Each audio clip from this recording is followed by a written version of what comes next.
এক সবুজ জঙ্গলের ভেতর থাকত ছোট্ট এক ডাইনোসর। নাম তার টিকু। টিকু খুব কৌতূহলী ছিল। একদিন সে শুনল জঙ্গলের গভীরে একটি জাদুর নদী আছে, যার পানি ছুলেই গাছ কথা বলে আর ফুল গান গায়।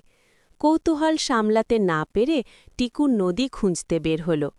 পথে সে দেখল শুকনো গাছ, দুঃখী পাখি আর ক্লান্ত প্রাণী। সবাই বলল নদীর জাদু কমে যাচ্ছে। অনেক কষ্টে টিকু নদীর কাছে পৌঁছাল।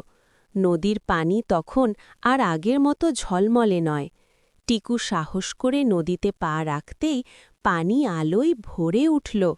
টিকু নদীকে বলল, আমি তোমাকে বাঁচাতে চাই। তার ভালোবাসা আর সাহসে নদীর জাদু ফিরে এলো। চারপাশ আবার সবুজ হল।